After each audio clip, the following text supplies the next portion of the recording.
Get ready for an incredible journey into who you truly are. A spiritual awakening isn't just a moment, it's a life-changing experience that will touch your heart and mind in profound ways. Your life will never be the same again. Together, we'll explore the 12 main stages of awakening, each one offering powerful lessons and opportunities for growth. These stages aren't set in stone. You might revisit them to heal hidden barriers or experience them in a different order. So, where are you on this amazing path right now? Can you tell? Let's dive in and find out. Phase 1. Discontent. When we first step onto the road of spiritual awakening, many people notice a strong feeling of unhappiness or restlessness deep inside. This is not just a small wish for a better house or fancy things. It is a bigger ache that tugs at our hearts, telling us there must be more to life than what we can see or touch. This feeling can appear in many different places, no matter where we live or what we do each day. Some wise teachings say our inner selves are always seeking to grow and change. This inner ache is our soul's way of urging us to look beyond what makes us comfortable. It is like a soft voice saying, "Go deeper."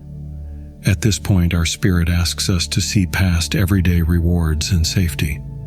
It calls us to find the real core of our being, which is more than just our bodies or the things around us.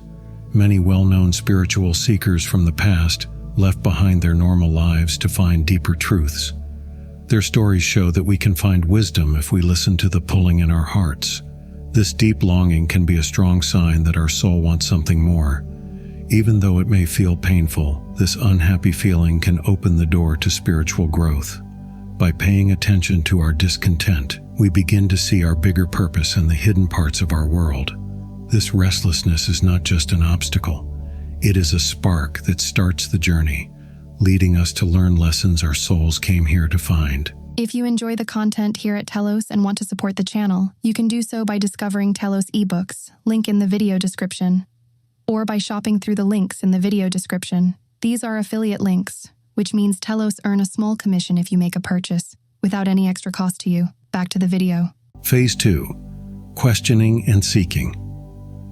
Once we feel that ache inside, we often shift into a time of asking questions and looking for answers. During this stage, we start to wonder about our true purpose and what life is really about. We might ask, "Why am I here?" or "Who am I?" deep down. A thirst for wisdom takes hold, and we want to find truths that lie beneath the surface. Some wise teachings say that our spirit wants to grow and learn across different lifetimes, gathering knowledge along the way. This longing to find out more becomes clear right now as we start tapping into old lessons that have slept inside us.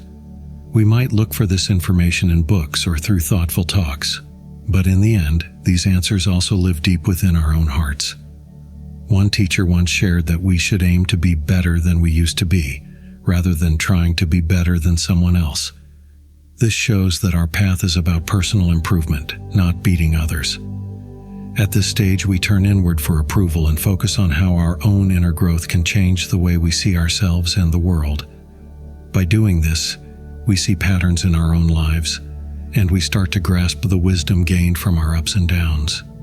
Our spirit's journey to understand life begins in earnest, and we grow by respecting and learning from all that we have faced so far. Phase 3. Enlightenment, the awakening.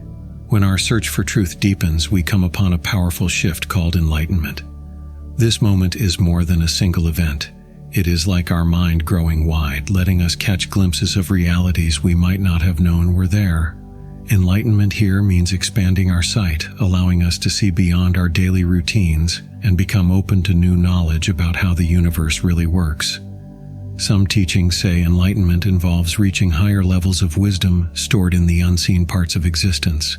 Many speak of a hidden storehouse that holds all thoughts, words, and deeds.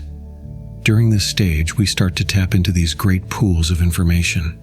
It is like a light turning on in a dark room. Little by little, you begin to see the shapes of truth, and each new ray of light reveals more. Soon, you realize your place in the wider plan and how everything is tied together. A wise saying tells us that 3 things cannot stay hidden for long: the sun, the moon, and the truth. When you reach this level of insight, it is like thick clouds parting to show the bright sky. The truth is always present, waiting for us to see it when our hearts and minds are ready. Enlightenment is not the finish line, but a never-ending journey of growing, learning, and clearing away any false views that cloud our eyes. In this stage, we also start to sense the bonds that link all living things together. Phase 4: Resistance and Inner Turmoil. As we travel deeper into waking up spiritually, we often come across a period of battle within ourselves. Here we face the fears, questions, and conflicts that have been lurking in our hearts. This part is never easy, yet it is very important. We must meet our own hidden doubts head-on, along with any old wounds that block us from moving forward. Some teachings say these problems can come from old hurts or old lessons not yet learned. Our spirit may carry the memory of these events which show up now as unrest in our current life. Rather than seeing this as a bad thing, we can look at it as a chance to mend past pain so we can move ahead more freely. It is like a seed pushing through the dirt to reach the sun. Without overcoming that heavy soil, the seed cannot sprout or bloom. One wise saying tells us that the place we hurt is the place where healing light gets in. This reminds us that the tough parts of life can help us grow kinder, stronger, and wiser. Our burdens are not meant to defeat us. They are doors that lead us to a deeper understanding of ourselves. By bravely looking at our doubts and sorrows, we break free from old cycles. We then come out on the other side more open, caring, and sure of our direction. Phase 5: Abyss, Decision Point. Further along our spiritual journey, we arrive at a strange and sometimes scary place called the abyss. Imagine standing at the edge of a great cliff, unsure whether to turn back to what you know or jump into something new. This moment can bring tremendous change. It shows up at key points in life, when we must pick a road that will shape our path. Some teachings say our spirit has these major choice points built into our life plan, giving us a chance to grow and learn. The abyss is like a fork in the road, urging us to step out of our comfort zone and into the unknown. While it can feel like a deep void, it can also hold bright treasures of knowledge if we are willing to be brave. One teacher said we often find the best gifts by going into that dark place. The abyss, with all its fear and wonder, can help us discover how tough and open we really are. When we plunge into it, we may stumble upon wisdom and strength we did not know we had. Rather than being a dead end, this stage is a launching pad for real change, guiding us toward the glow of deeper growth. Phase 6: Rebirth and Authenticity. Continuing onward, we meet a stage that feels like being born again. Here, we start to become fully honest about who we are, both the parts we like and the parts we have tried to hide. This is a period of letting go of old skin and stepping into a truer version of ourselves.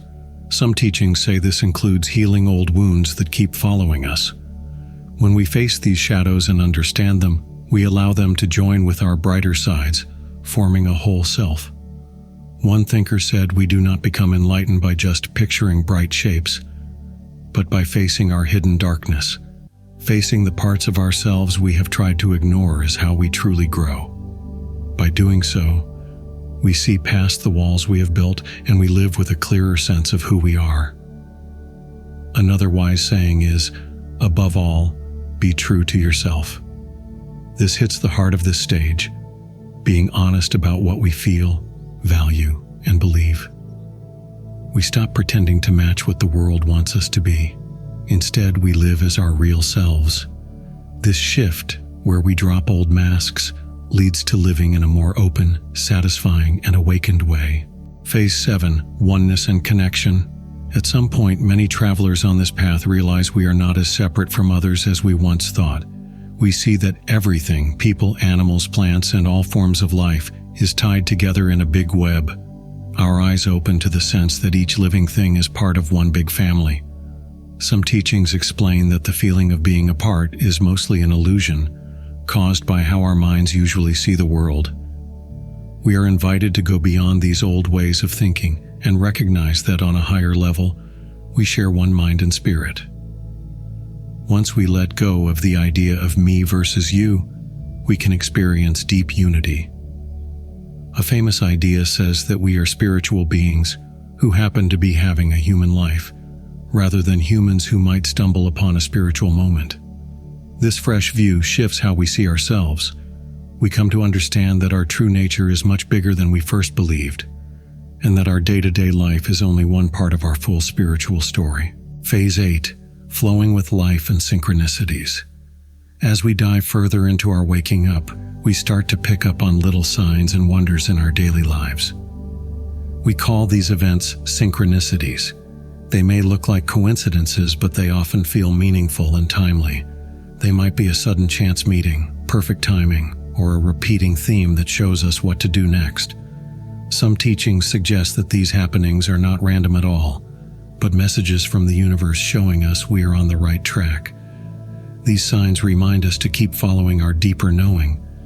Instead of fighting the flow, we learn to trust life's current, moving gracefully with it. This might mean following those quiet nudges in our minds or paying attention to feelings in our hearts. Letting go of constant control can be scary, but it helps us let life's lessons and surprises come our way. It is about welcoming both the known and the unknown. By trusting that the universe is friendly and supports our growth, we can relax and let our journey take its natural shape. We realize that growth can come from unexpected meetings or events that guide us to new places. Phase 9, authentic expression. This stage is about living your truth out loud. We learn to share our real thoughts, feelings, and dreams with the world in ways that match who we are deep inside. Being genuine is key to spiritual progress and personal growth. Some teachings say we each come into life with a special purpose and lessons to learn. Being true to ourselves means lining up our words and actions with that deeper calling. It also means having real connections with the people around us, relationships in which we can show our true selves and where others feel free to do the same. Living with purpose is another important piece. We choose activities and directions that match our highest aims. We stop living on autopilot and become more aware of what truly calls to us. Authentic expression also helps us discover which choices bring us joy and meaning, and it allows us to share our gifts with others in an honest way. Phase 10, elevation of consciousness. As we keep going, we enter a major step where our mind and heart rise to a higher view of reality. We begin to explore dimensions and states of being that go beyond what our usual 5 senses can detect. This step involves expanding our thoughts, learning about hidden truths, and realizing just how big the universe really is. Some teachings say that we have the power to tap into levels of being that hold new knowledge and a broader view of who we are. This is not only about collecting new facts, it is also about experiencing the world in a deeper way, feeling strong connections with life itself. A key idea here is that each of us has a higher part of our spirit that stays in a place of wisdom, guiding us. As we lift our awareness, we get closer to this wise voice. We learn that our thoughts and emotions carry energy that interacts with the energy around us. Suddenly, we see how closely we are linked to everything, which adds a sense of care and caution to the kind of energy we share with the world. By stepping into this bigger view, we begin to feel a calm sense of purpose and belonging everywhere we go. Phase 11, co-creation with the universe. Moving onward, we realize we do not just stand by and watch life happen. We help shape what we see and experience.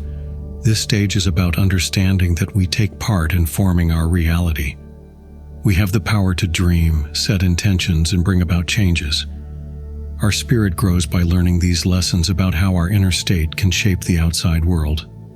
Some teachings say our lives reflect what is within us, and the thoughts we think again and again play a big role in what unfolds.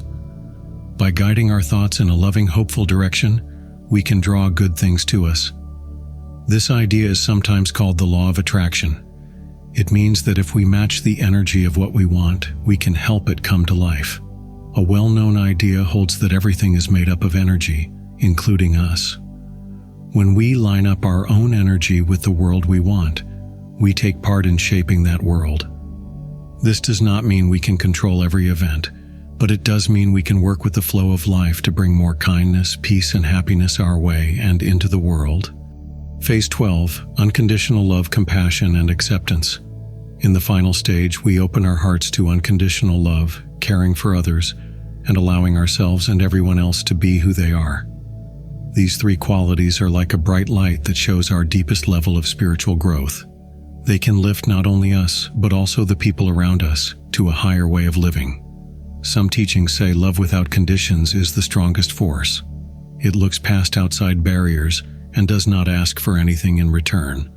Compassion, on the other hand, is about truly understanding another being's pain and wanting to help.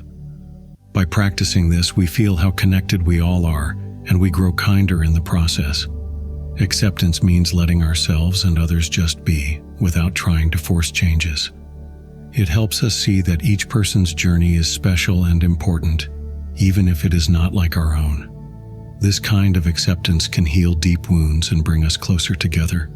By welcoming love, kindness, and understanding into our lives, we can lift the energy of the whole world. Now we stand at the end of our shared quest, with our hearts bright and our minds strong from all we have learned. Our journey is not a lonely path, but a grand adventure we take together, lifting everyone around us. As we go forward, remember this: each time we open our eyes, we invite new growth. Every challenge gives us a chance to grow wiser, and every single moment is a call to live with honesty and courage.